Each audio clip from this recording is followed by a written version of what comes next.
dengan langsung ke paparan saya, yaitu mengenai diseminasi budaya positif. Nah, diseminasi budaya positif ini sebetulnya ini adalah materi saya, Bapak Ibu. Materi saya dalam rangka pendidikan guru pemula ini, saya mendapatkan materi tentang budaya positif ini. Dan budaya positif ini kalau dipikir-pikir sebetulnya sudah kita lakukan sehari-hari dengan anak didik kita gitu. Banyak juga hal-hal tentang budaya positif ini yang sudah kita lakukan selama ini. Dan kenapa sekarang ini ada ceritanya diseminasi? Karena saya mendapatkan beberapa pengetahuan baru, beberapa informasi baru tentang hal yang sebetulnya ternyata sudah tidak boleh lagi kita lakukan kepada siswa. Dan tentu saja tentang hal-hal yang perlu kita gali lagi dari siswa kita. Jadi budaya positif itu sendiri sebetulnya sederhananya adalah nilai-nilai, keyakinan, kebiasaan-kebiasaan baik yang kita percayai dan kita lakukan sehari-hari. Jadi banyak sekali Bapak Ibu.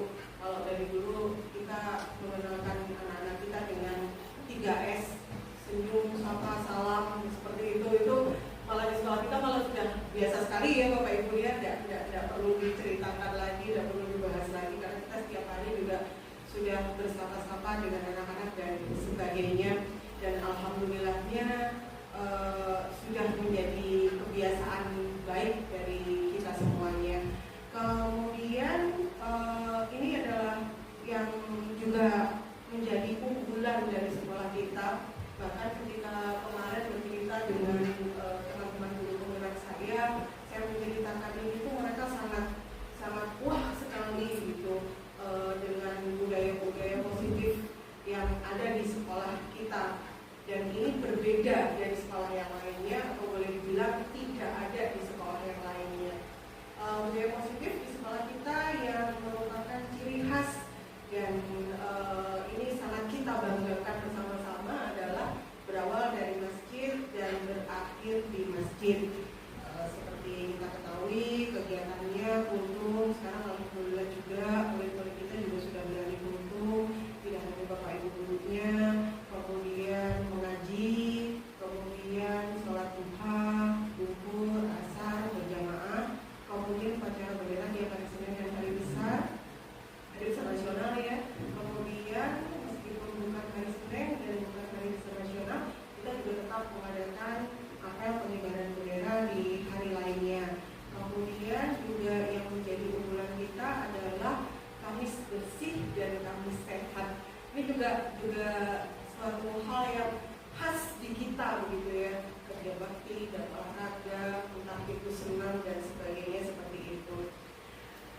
Kemudian Bapak Ibu, disiplin positif dan nilai-nilai kebajikan universal. Ini ternyata yang harus kita sadari dari anak-anak kita, bahwa ternyata disiplin itu ya memang positif ya. Kalau Bapak Ibu sendiri sekarang disiplin itu apa sih, seperti itu kan ada banyak macam-macam gitu. Bahkan kalau saya kemarin kalau ditanyain disiplin itu apa Bu Riana gitu, saya jawabnya apa ya, baris berbaris ya, seperti itu. Karena saya bayanginnya disiplin itu yang tertib, yang teratur, yang tertata seperti itu. Nah, disiplin itu positif karena ternyata dia bisa membuat seseorang itu untuk menggali potensinya untuk lebih bertanggung jawab. Sama seperti kita menerapkan kepada siswa kita, Bapak Ibu, ketika siswa kita itu harus datang jam 6.30 harus sudah ada di dalam masjid, itu dia sedang menggali potensi dirinya untuk bisa bertanggung jawab. Nah, kita belajar mengontrol dan menguasai diri untuk memilih tindakan yang mengacu pada nilai-nilai yang kita hargai. Jadi sebetulnya kalau anak-anak melanggar peraturan sekolah, misalkan dia datang terlambat dan sebagainya, sebetulnya bukan kemudian harusnya tidak menjadikan diri kita tersinggung sebagai guru yang piket dan sebagainya, tapi kita balikan kepada anak itu bahwa anak itu sedang mengalami masalah dengan dirinya sendiri. Jadi bukan dengan kita. Jadi kita akan bahas lebih lanjut tentang hal ini karena hal ini juga sangat menarik karena sering terjadi di depan kita. kebajikan adalah pandangan akan sikap dan perilaku kita yang positif atau baik menurut kesepakatan bersama tanpa memandang suku, bangsa, agama, kemudian bahasa maupun latar belakang. Jadi benar-benar nilai-nilai yang kita ada di lingkungan kita gitu ya. Jadi mungkin tidak memandang laki perempuan dan sebagainya, bapak ibu guru seperti itu memperlakukan murid dengan sama, atau juga tidak ada guru, tidak ada murid, tapi benar-benar bahwa ketika ada yang salah kita wajib menjawab dan sebagainya. Kita nilai-nilai kebajikan juga ya, menyapa gurunya, atau sebaliknya kita guru yang menyapa muridnya terlebih dahulu, tidak ada masalah, dan ketika berucap salam, assalamualaikum dan waalaikumsalam itu seperti itu. Jadi tidak ada latar belakang lain-lain yang ada di dalamnya. Inilah jadi disiplin positif dan nilai-nilai kebajikan universal itu bagian dari budaya positif yang harus kita munculkan di sekolah kita ini. Kemudian, nah ini tadi yang saya bahas, ada nilai motivasi, hukuman, dan konsekuensi, juga restitusi. Kita biasa ya mendengar ini Bapak Ibu, dan ternyata setelah di materi saya itu, saya menemukan ada catatan dalam buku Restructuring School Discipline karangannya Gary Wilson, itu ternyata ada 3 perilaku manusia. Jadi ini motivasi kita melakukan sesuatu itu disimpulkan di itu dalam 3 hal saja. Yang pertama yaitu untuk menghindari ketidaknyamanan atau hukuman, untuk mendapatkan imbalan atau penghargaan dari orang lain, dan yang ketiga adalah untuk menjadi orang yang mereka inginkan atau menghargai diri sendiri dengan nilai-nilai yang mereka percaya. Kalau sekarang kemudian kita dapat tugas nih menanyakan ke masing-masing anak-anak kita di kelas gitu, atau kita bertanya kepada diri kita sendiri. Tadi pagi kita datang jam 6.30 juga itu, atau kita datang jam 7, atau kita terlambat mungkin datang jam 8 tadi. Nah, semuanya itu terjadi karena motivasi yang mana? Nah, sama Bapak Ibu, lain guru, lain murid, sebenarnya nggak ada bedanya sama manusianya gitu. Jadi motivasi yang mana nih yang akan mendorong tindakan? Ada 3 pilihannya itu. Mungkin murid-murid kita tadi datang jam 6.30, semuanya kalau kita tanya, kenapa kamu datang jam 6.30?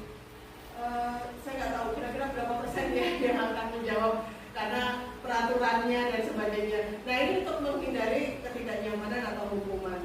Ada lagi yang mungkin dari kita tadi, Bapak Ibu guru, ada yang biasanya datang jam 6.15 ya. Saya tidak perlu menyebutkan namanya, ada Bapak Ibu yang rajin sekali datang jam 6.15. Nah, seperti itu kita juga mempertanyakan motivasinya nih, motifnya apa begitu. Ini bukan menuduh ya Bapak Ibu, tapi apakah kemudian kita mengarah pada pilihan nomor 2 dan nomor 3, yaitu apakah beliau ingin mendapatkan imbalan atau penghargaan, ataukah mereka ingin menghargai diri sendiri dengan nilai-nilai yang mereka percaya. Kita tidak pernah tahu, karena motivasi ini adalah tumbuhnya dari dalam diri kita sendiri. Nah, dari perilaku seseorang yang tidak sesuai itu akan memunculkan hukuman, konsekuensi, dan restitusi. Ini 3 hal ini tadi yang akan kita bahas. Jadi semoga sudah jelas tadi tentang teori motivasi ini. Jadi biar kita sama, Bapak Ibu, sekali lagi bahwa kita sama dengan murid kita memiliki 3 motivasi itu, entah mana yang kita pilih. Tapi sekali lagi kita berharap bahwa semua murid kita masuk 6.30, kita langsung masuk masjid, menjalankan program berawal dari masjid itu dengan pilihan teori motivasinya adalah motivasi yang ketiga, yaitu untuk menjadi orang yang mereka inginkan dan menghargai diri sendiri dengan nilai-nilai yang mereka percaya. Nah, dari perilaku seseorang yang tidak sesuai akan memunculkan hukuman, konsekuensi, dan restitusi. Ini ternyata berbeda-beda Bapak Ibu. Kalau kita biasanya paling praktis memang mengambil hukuman ini ya Bapak Ibu ya. Hukuman ini sifatnya satu arah dan tidak terencana.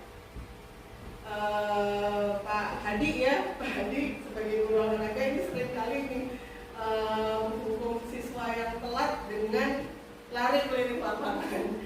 Nah ini adalah sebetulnya Pak Hadi, mohon maaf, ini adalah salah satu hukuman yang sifatnya satu arah dan tidak terencana kan ya Pak ya, karena Pak Hadi tidak merencanakan yang hari ini terlambat akan dihukum lari, karena kemarin yang kemarin telat ada yang dihukum untuk cabutin rumput ya Pak ya. Nah inilah hukuman itu sifatnya satu arah dan tidak terencana, dan biasanya seringkali tidak ada hukumannya. Makanya Bapak Ibu, kita dihimbau untuk tidak melakukan hukuman ini, karena hukuman ini tidak berefek apapun kepada anak-anak kita. Dengan hukuman ini justru mungkin akan menimbulkan dendam pada diri anak-anak kita, trauma pada diri anak-anak kita. Atau mungkin kalau kita lihat yang terlambat kan hanya anak-anak itu saja ya, bisa jadi hukuman itu tidak berguna loh Pak untuk anak-anak kita. Ini yang saya kemarin dapat ilmunya, kemudian saya istilahnya ya, saya bukan teliti sih, saya analisis begitulah. Kemudian saya menemukan kesimpulan seperti ini. Ternyata benar ya, hukuman itu belum tentu loh membuat anak jerah, membuat anak kapok. Yang ngerinya lagi, ternyata hukuman itu ternyata bisa menimbulkan itu kan dendam, trauma. Sangat menyedihkan sekali kalau sudah begitu, karena nanti hukumannya bisa hubungan di dalam sekolah kita jadi tidak sehat lagi karena punya masalah dengan gurunya. Di luar kelas, nanti di dalam kelas ya bagaimana, kan mesti ketemu sama gurunya. Kemudian konsekuensi. Nah, kalau konsekuensi ini terencana. Jadi misalkan seperti ini, kita sudah membuat peraturan nih, sekolah kalau dia terlambat, maka konsekuensinya dia infak ya, di kita ya, infak gitu misalkan, infaknya 5.000, itu kan sudah sudah sebuah konsekuensi yang sudah dibicarakan ketika anak-anak kita di masa orientasi pelajar dulu, di awal kita waktu MPLS dulu itu sudah dibicarakan seperti itu. Nah kalau konsekuensi bentuknya seperti itu. Ini pun juga ya Bapak Ibu ya, tidak ideal untuk sebuah sekolah, sebuah tempat pendidikan, karena konsekuensi ini juga belum tentu ada hubungannya dengan pelanggaran yang mereka lakukan. Artinya apa? Artinya belum tentu memberikan solusi terhadap pelanggaran yang siswa lakukan. Misalkan siswa yang kabur, akan konsekuensinya akan diberi poin 50 seperti itu, sehingga ketika nanti poinnya sudah 350 dia dikeluarkan dari sekolah, misalkan seperti itu. Apakah solusi dari siswa kabur? Nah, ternyata kemudian Bapak Ibu, kita harus melangkah kepada sebuah semoga ini adalah ilmu lama yang tapi Bapak Ibu hanya belum tahu namanya saja, sama seperti saya seperti itu. Restitusi ini adalah proses untuk perbaikan kesalahan dan pencarian solusi. Nah, tampaknya ini yang paling sehingga seorang yang telah melakukan kesalahan itu dapat kembali ke kelompoknya. Dapat kembali ke kelompoknya itu dalam artian ya beraktivitas seperti biasa sehari-harinya, tanpa dicap si A ini anak yang suka telat, si B ini anak yang suka gelut gitu, si C ini anak yang suka bolosan, si D dan seterusnya tanpa embel-embel atau cap seperti itu. Kita mengharapkan bahwa restitusi ini menjadi satu-satunya hal yang menjadi tindakan yang kita ambil ketika kita menghadapi murid-murid kita. Nah, kemudian kita melangkah ke selanjutnya dulu, yaitu keyakinan kelas. Kita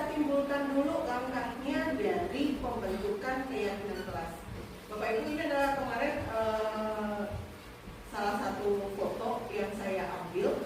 Saya mulai mempraktekkan keyakinan kelas ini di kelas 10 broadcasting dan perfilman. Kebetulan kelas itu kan yang saya saya banyak jam di kelas itu, ada 12 jam dalam seminggu, bahkan wali kelasnya saja kalah sama saya.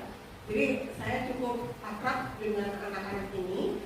Kemarin-kemarin mulai dari awal sebetulnya saya selalu melakukan diagnosis, asesmen diagnosis. Jadi saya mengenal mereka dulu. Saya usahakan untuk tahu dulu dari mana mereka berasal, dan alhamdulillahnya memang tahun ini kelas 10 broadcasting dan perfilman itu berbeda, beragam dari tahun-tahun sebelumnya. Kalau tahun-tahun sebelumnya itu kayaknya mereka berasal dari satu daerah gitu ya Bu ya Bapak. Sehingga saya sendiri juga terus terang saja dalam perlakuan mereka ya sebetulnya lebih enak gitu karena mereka berasal dari satu daerah. Tapi ternyata setelah ya kita hampir setahun ini ya bertemu dengan mereka dan berproses bersama mereka, ternyata alhamdulillah bahwa beragamnya mereka, baik dari asal, baik dari peminatan dan sebagainya. Perlu saya informasikan juga ini seperti zaman-zaman dahulu banyak lakinya, banyak siswa laki-laki, jadi alhamdulillah. Karena sekolah kita kebanyakan perempuan ya dari dulu ya. Ternyata mereka justru memberikan atau membawa istilahnya kearifan lokalnya di sini dan mampu menyesuaikan diri dengan baik, beradaptasi dan bahkan memberi masukan-masukan untuk sekolah kita dengan hal-hal yang luar biasa karena beragamnya mereka ini. Nah, disinilah ketika saya mulai dengan asesmen diagnosis di awal, mengenal mereka, berkenalan dengan mereka, asalnya dari mana, apa yang disukai, hobinya apa dan segala macam seperti itu. Kita mulai menyatukan diri dalam sebuah kelas, karena seperti tadi saya cerita, saya lumayan banyak jamnya di kelas. Selama 1 minggu saya ada 12 jam, sehingga saya perlu melakukan semacam membuat peraturan-peraturan seperti itu. Terus terang saja Bapak Ibu, sebelum mengikuti pendidikan guru penggerak ini, saya kalau sama anak-anak itu daripada kesuwen, saya bikin peraturan nanti anak-anak setuju atau tidak, anak-anak tidak gitu. Oh jadi gimana gitu. Tapi saya membuka ruang diskusi ya, atau sebaliknya saya sudah menyiapkan. Jadi anak-anak gimana kalau begini, ya siap ya. Kadang-kadang anak-anak yang Bapak Ibu ya, kadang-kadang juga malas mikir, ya Bu terserah sampaikan. Kadang-kadang anak-anak juga seperti itu sama saya. Jadi tapi setelah mendapatkan istilahnya pembelajaran dari pendidikan guru penggerak ini, alhamdulillah ada pencerahan begitu Bapak Ibu, bahwa keyakinan kelas, kondisi kelas itu harus kita diskusikan dengan anak-anak kita. Karena apa? Karena akan lebih mudah pelaksanaannya.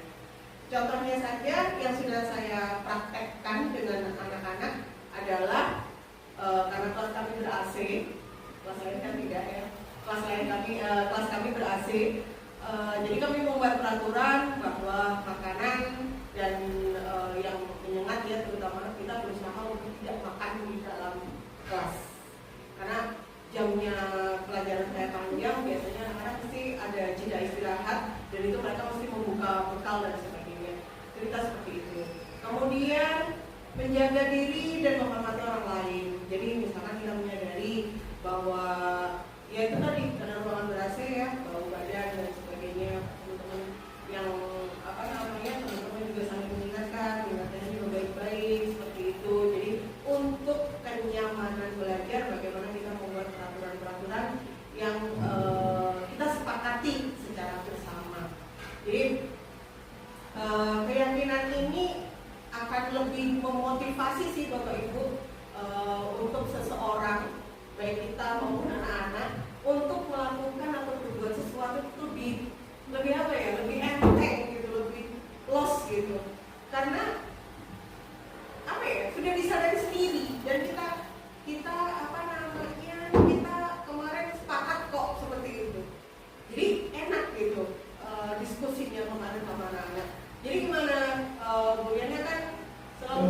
waktu. Jadi gimana kalau jamnya Bu Diana mulai, kita langsung mulai ya. Iya Bu, lebih baik tepat waktu, tapi juga selesainya tepat waktu. Nanti Ibu datangnya terlambat, nanti mintanya pulang juga lama, nggak pulang-pulang, nggak istirahat seperti itu. Nah, biarkan siswa ini mengeluarkan pendapatnya, mengeluarkan suaranya. Siapa tahu itu pengalamannya kemarin dulu waktu SMP yang nggak relate dengan kita sekarang, ya nggak apa-apa. Itu kan bagian dari apa yang ingin mereka sampaikan kepada kita sebagai gurunya, begitu. Karena mereka nggak suka sebetulnya kalau ada guru yang suka gitu, nggak masuk ke dalam kelas, kemudian ya tadi Bapak Ibu kita diam-diam anak-anak itu menilai kita kok. Jadi keyakinan kelas ini memang harus dibentuknya dengan prosesnya seperti itu. Jadi kita menyediakan waktu, kalau bisa di awal, kemudian kita ajak semuanya untuk berdiskusi, semua malah kita dorong semuanya punya pendapat, bisa menyampaikan pendapatnya. Karena kalau tidak begitu, nanti diam, pasti ada sesuatu ya. Nanti dia tidak merasa membuat keyakinan kelas. Jadi keyakinan kelas otomatis berarti nilai-nilai yang kita yakini di dalam kelas. Seperti yang saya ceritakan tentang aturan-aturan yang kita lakukan di kelas itu sifatnya jauh lebih abstrak tentu saja ya. Jadi bukan datang tidak ditulis seperti itu. Jadi ketika pelajaran ya wajib memperhatikan pelajaran dan sebagaimana seperti itu.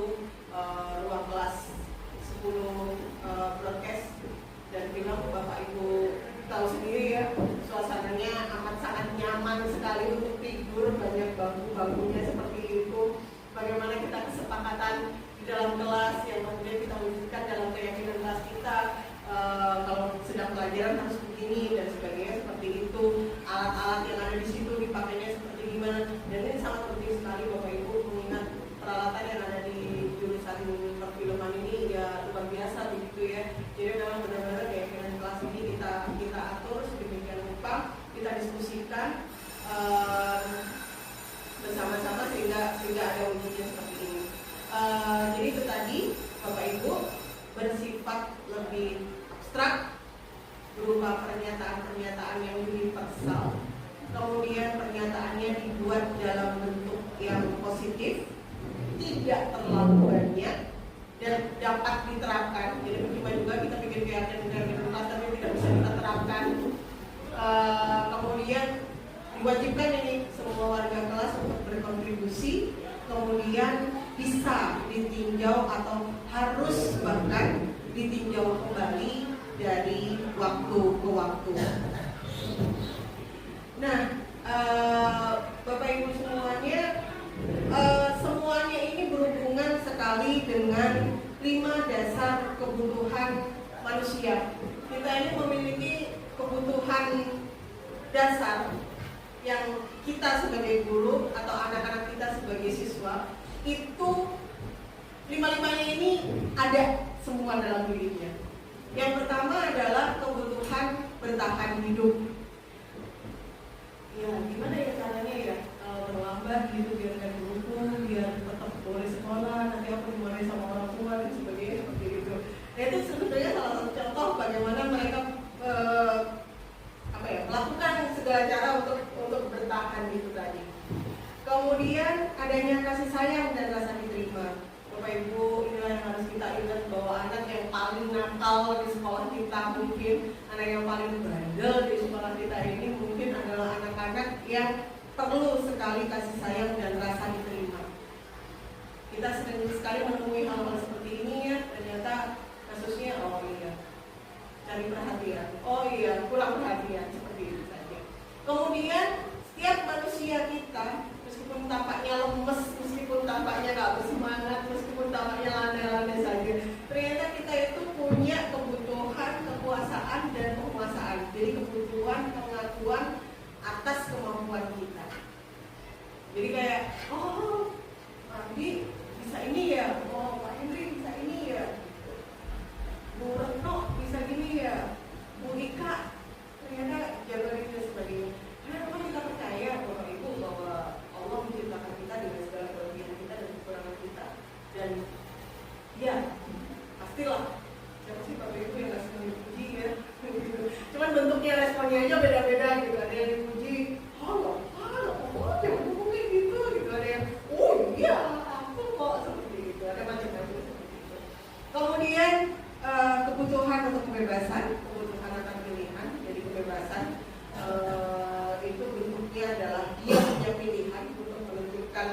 apa yang akan dilakukan.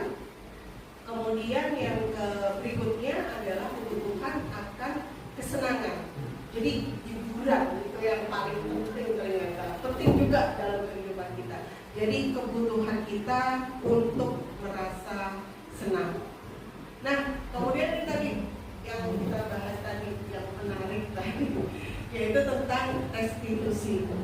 Restitusi itu bisa dijalankan, tapi untuk penjalanannya itu ada 5 posisi kontrol yang kita sebagai guru atau orang tua atau mungkin kepala sekolah, kita memiliki posisi untuk melakukan posisi kontrol ini pada anak kita. Dan posisi itu adalah yang pertama adalah apakah kita sebagai penghukum, kemudian apakah kita sebagai pembuat rasa bersalah, apakah kita berada di situ sebagai teman, apakah kita sebagai pemantau, apakah kita sebagai manajer. Penghukum itu maksudnya kita sebagai guru, kita memang sukanya memberi hukuman. Dan itu memang juga termasuk restitusi. Tapi restitusi sekali lagi seperti tadi saya ceritakan, restitusi yang tidak disarankan. Karena efeknya terhadap anak kita.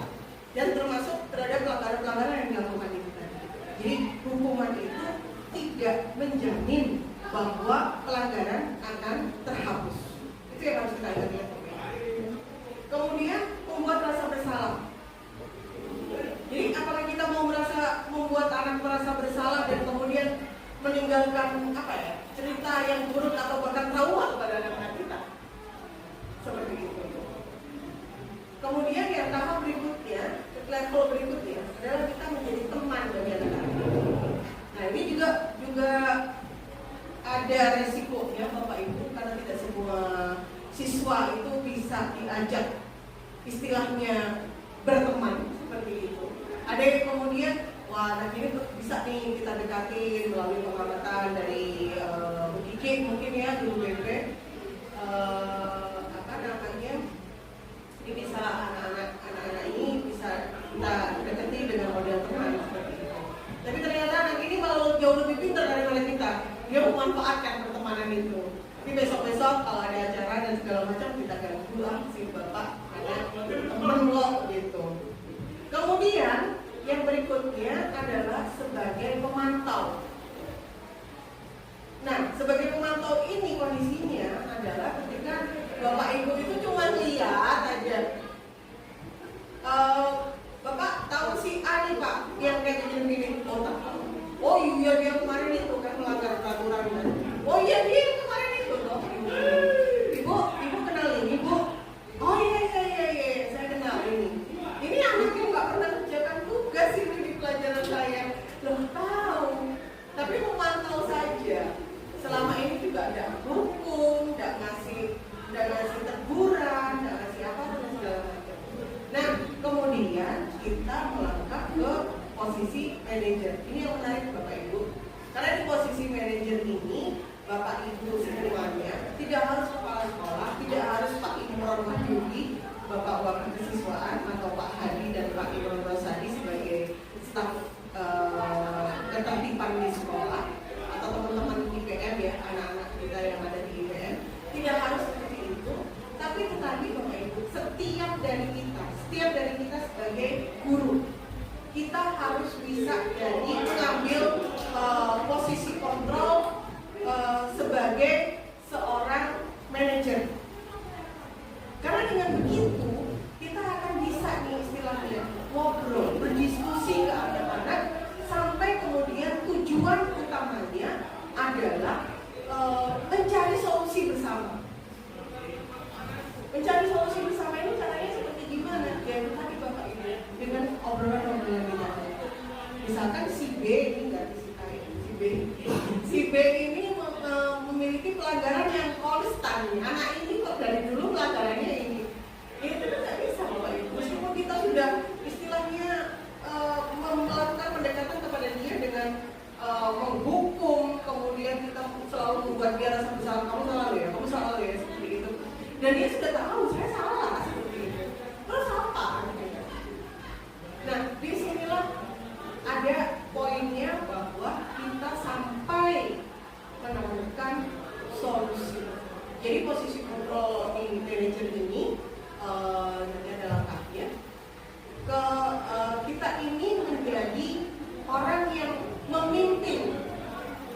dalam lingkungan ini. Pemimpin dalam lingkungan ini dalam artian kita mengajak komunikasi, boleh manggil, karena kita nggak boleh kan marahin anak. Kalau bisa ini kita biasakan memarahi anak di depan umum atau sesama guru, mungkin kita ingatkan begitu, memanggil, istilahnya diajak ngobrol seperti itu, dicari tahu. Nah ini ada di selanjutnya Bapak Ibu, yang namanya segitiga restitusi.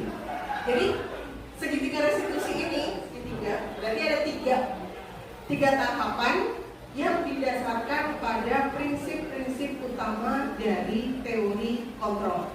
Teori kontrolnya tadi ya Bapak Ibu ya. Jadi kontrolnya posisinya ada 5, mau jadi apa gitu.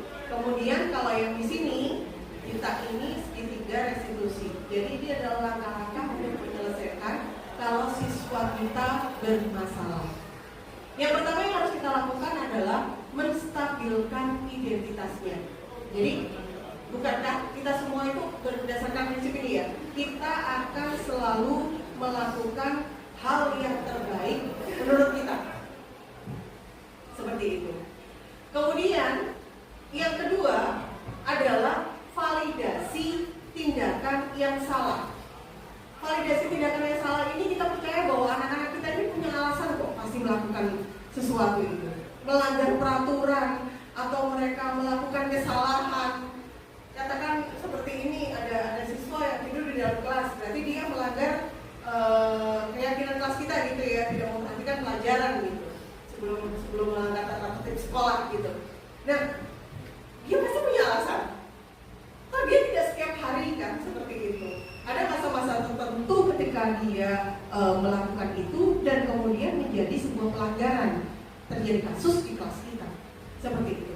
Nah, ini kita melakukan validasi tindakan yang salah ini. Kemudian yang ketiga, tahapan yang ketiga adalah menanyakan keyakinannya. Apakah anak kita yang melanggar ini masih ingat kalau kita punya keyakinan seperti ini loh? Seperti itu Bapak Ibu. Jadi langkah-langkahnya benar-benar yang 3, tapi tahapan ini nggak selalu berurutan atau mungkin ini ya. Jadi kita bisa mengambil dan menyesuaikan dengan besar kecilnya kasus dan seperti bagaimana. Bapak Ibu, kebetulan kemarin juga saya sempat mempraktekkan atau mendemonstrasikan pelaksanaan segitiga restitusi ini dengan anak-anak kita dari kelas 10 broadcast dan perfilman, dan nanti juga saya minta pendapat mereka tentang bagaimana rasanya seperti itu. Jadi kita saksikan dulu ya sebentar Bapak Ibu.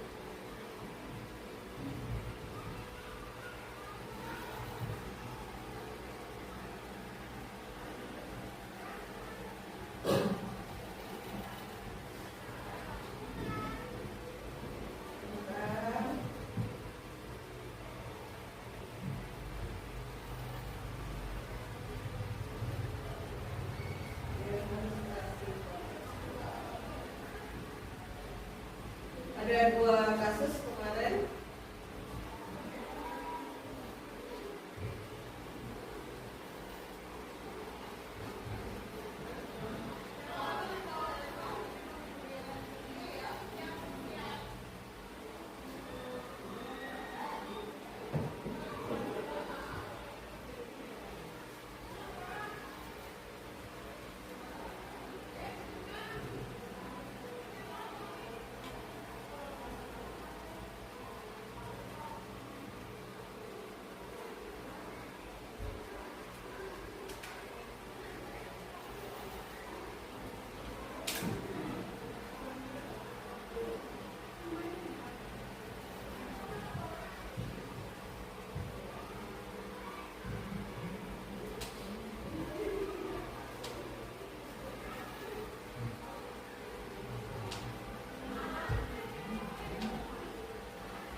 Baik, Bapak Ibu, itu tadi adalah salah satu praktik yang saya lakukan dengan siswa kelas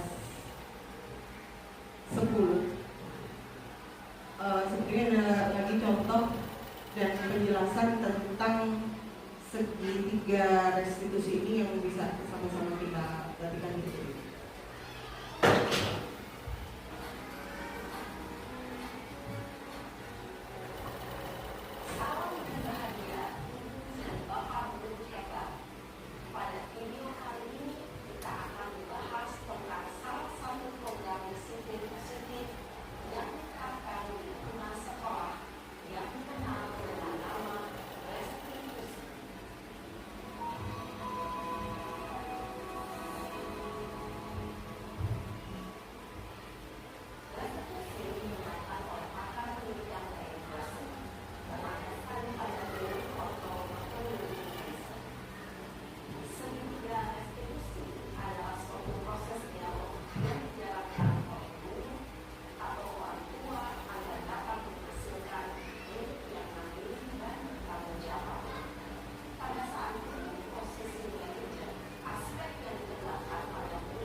begitu tadi contohnya Bapak Ibu. Jadi contohnya antara mungkin tadi contoh yang saya berikan kasusnya dengan anak kita, sebenarnya dia sama gitu ya Bapak Ibu ya.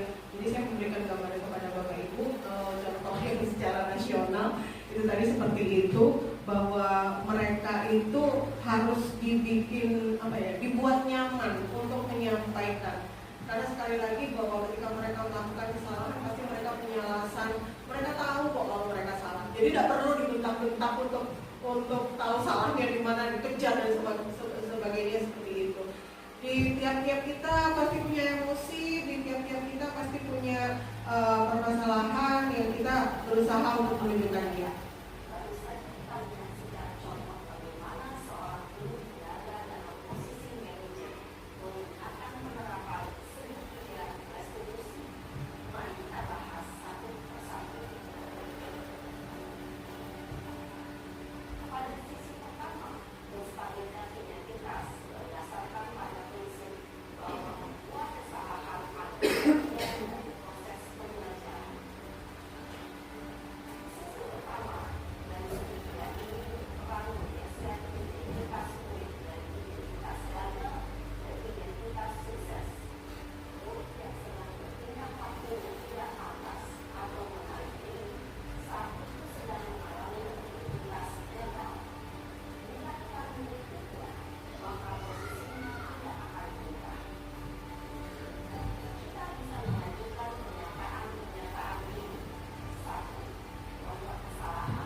Jadi itu Bapak Ibu yang dijelaskan tadi, saya datangkan langsung karena sumbernya yang asli begitu. Jadi memang segitiga restitusi ini ada solusinya itu loh Bapak Ibu, yang menarik di situ.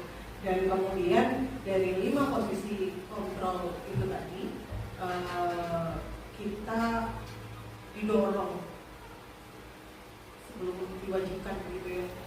Idealnya kita sebagai guru ini adalah berada dalam posisi kontrol sebagai seorang manajer.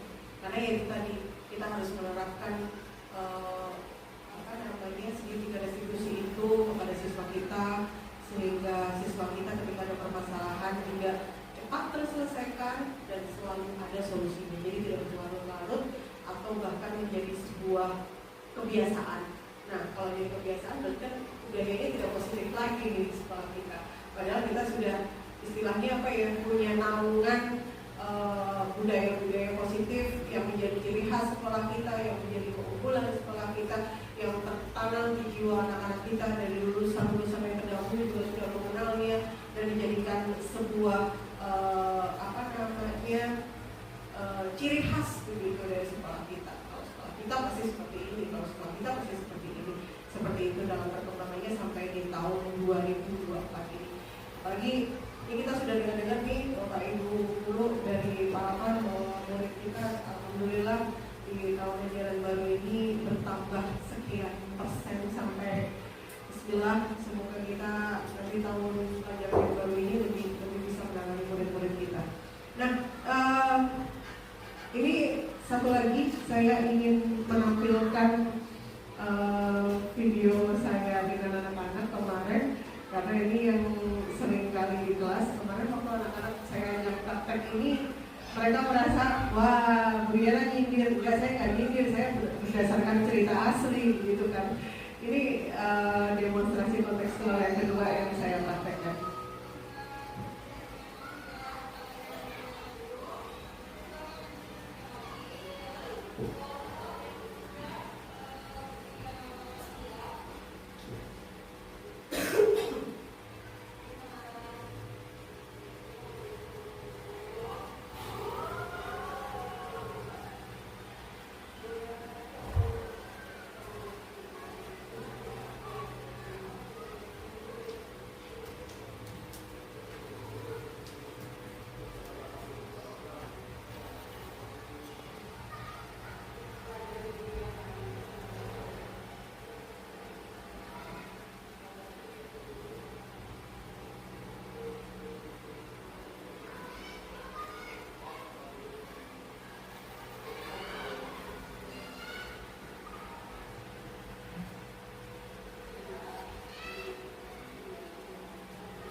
ceritanya segitiga restitusi ini. Jadi sudah saya coba praktekkan dengan anak-anak. Ternyata mereka gitu Bu, kayak gitu-gitu. Dan alhamdulillahnya juga ini juga saya kampanye ke anak-anak terselubung begitu, anak-anak nggak terasa kalau ini kemudian ya tadi ada respon-respon yang luar biasa. Baik, Bapak Ibu sudah melihat presentasi saya mengenai budaya positif ini tadi. Mungkin dari Bapak Ibu ada masukan atau mungkin diskusi kita siang hari ini, monggo Bapak Ibu. Mungkin ya Pak Hendri, silakan Pak Hendri. Saya meminta dijelaskan lagi tentang restitusi yang tadi, apakah sudah ribet atau tidak kenapa? Oh iya Pak. Iya sih Pak, kalau melihat dari contohnya tadi kayaknya ya Pak ya, ribet ya, harus begini, harus langkah-langkahnya. Tapi seperti tadi dijelaskan dalam videonya Kemendikbud Pak, jadi tidak perlu seribet itu atau mungkin harus selalu seperti itu. Jadi 3 langkah itu yang harus kita lakukan tadi itu yang penting 3-tiganya ada Pak. Cuman panjang pendeknya Bapak terserah, kemudian nanti bagaimana menyesuaikan dengan permasalahannya. Tadi juga sudah dipesankan Pak, tergantung dari berat ringannya masalah. Jadi kalau memang masalahnya ringan ya nggak perlu sepanjang itu. Yang penting prosesnya Pak, yang penting prosesnya bahwa anak itu menyampaikan perasaannya, kemudian dia tahu kalau dia salah, dan kemudian yuk kita cari solusi bareng-bareng. Karena yang ditekankan di situ ya. Jadi 3 ini meskipun dilakukan hanya dalam waktu singkat, hanya itu tadi Pak, kalau masalahnya cuma ringan aja, kita bisa kok Pak langsung bertanya kepada anak-anak mengenai misalkan itu tadi Pak, bagaimana sih masalahnya, keyakinan kelasnya. Begitu ya Pak Hendri ya, jelas ya Pak Hendri. Matur nuwun, Bu Retno tadi juga mengacungkan. Iya Bu Retno, silakan Bu Retno. Bagaimana kalau udah dosen inspirasi atau harus diberi lingkungan, apakah benar-benar kita boleh? Iya nih, Bapak Ibu, menurut saya masih setuju ya Pak Ibu ya dengan hukuman ya. Memang kayaknya praktis Bu, tapi ternyata setelah mempelajari beberapa informasi dan juga materi pembelajaran dari pendidikan guru penggerak ini sampai pada kesimpulan itu sih Bu. Jadi memang ternyata hukuman untuk siswa kecil, besar, ringan, berat itu semuanya Bu ya, memberikan dampak gitu, dan kita sebagai guru itu ternyata harus mencegah dampak itu. Karena dampak itu bisa jadi, kalau istilahnya anak sekarang tuh jadi damage gitu loh Bu.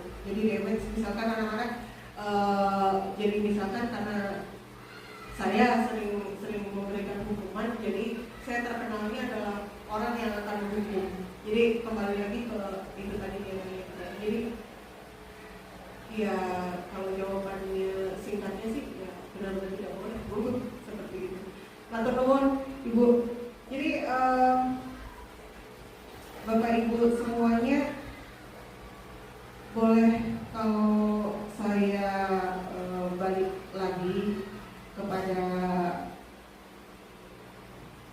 apa yang sudah kita yakini di dalam sekolah kita ini. Sekolah kita ini tahun ini alhamdulillah menghadapi atau menerima sesuatu yang luar biasa, bantuan bertubi-tubi seperti itu kadang-kadang melenakan kita. Tidak lupa sih ngurusin anak-anak, cuman kadang-kadang kita disibukkan dengan kesibukan kita yang lain sehingga anak-anak ada yang terabaikan begitu. Semoga bahwa apa yang sudah saya sampaikan barusan mengenai budaya positif di sekolah kita ini semakin kita kuatkan, meskipun ya tadi ada masukan dari Bapak Ibu Guru juga bahwa tidak semuanya, belum semuanya kita ini kan. Kalau kita ingat dari tadi sambutan Bapak Kepala Sekolah juga ada beberapa pesan yang harus kita ingat dan kita jaga untuk sekolah kita ini, bahwa kebiasaan-kebiasaan baik yang sudah ada di sekolah kita, semoga kita bisa mempertahankan. Tidak usah meningkatkan dulu lah, kita mempertahankan, dan mempertahankan itu jauh lebih susah. Apalagi tadi seperti saya ceritakan, tantangan kita tahun pelajaran 2004-2005 ini luar biasa. Bahkan kita menghadapi sebuah tantangan baru, yaitu jumlah siswa yang tidak sesuai dengan jumlah kelas. Artinya nanti kita sudah dapat gambaran Bapak Ibu bahwa kelas kita akan kurang. Apakah kita mau berkorban dengan memberikan pengenalan kita untuk siswa-siswa kita atau seperti itu dan sebagainya. Kemudian Bapak Ibu juga fasilitas-fasilitas sekolah kita yang mungkin ini dibicarakan oleh siswa gitu ya, diiri oleh mereka tentang fasilitas di jurusan perhotelan dan juga produksi film yang jauh berbeda dengan jurusan-jurusan yang lain gitu. Ini sama ya Bapak Ibu ya, tempatnya kan cuma di lantai atas ya, tapi anak-anak kayak namanya anak-anak, ya mari kita tampung hal-hal seperti itu. Tidak langsung dihukum gitu ya Bu Retno. Jadi misalkan ada siswa tadi yang terlambat masuk kelas dihukum, ya gimana, lantainya 3, di lantai 3 gitu, karena mereka harus ini dulu, kemudian kita saklek seperti itu. Ya janganlah, kita nyadari, mungkin dari situ kita nanti dapat berbagai masukan dari siswa kita bahwa istilahnya menyadari itu tadi lah, menyadari posisi kita bahwa fasilitas di sekolah kita juga memang kurang, belum. Jadi harus diperbaiki juga. Kita menyadari kondisinya seperti itu.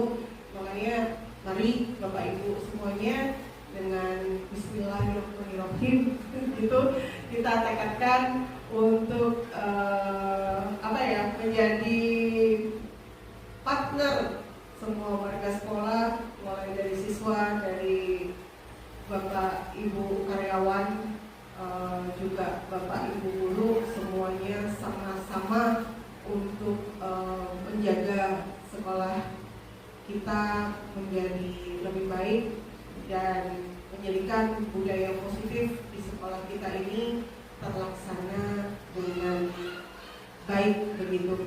Baik, masih adakah Bapak Ibu yang mungkin ada masukan untuk saya? Sampun ya, Bapak Ibu. Ya, Bapak Ibu, saya terima kasih banyak karena saya percaya ini tadi waktunya juga luar biasa. Saya ambil waktunya Bapak Ibu lumayan banyak ini tadi di sela-sela kesibukan Bapak Ibu semuanya. Bapak Ibu menyempatkan hadir untuk membahas ini. Sebetulnya bukan hanya untuk saya Bapak Ibu. Alasan saya ingin membagikan, makanya yang baik-baik harus dibagi gitu ya. Kebetulan hari Jumat belanja kerang, masak yang banyak buat arisan. Mohon maaf jika ada yang kurang, semoga presentasi saya memberi kesan. Matur nuwun Bapak Ibu semuanya. Assalamualaikum warahmatullahi wabarakatuh.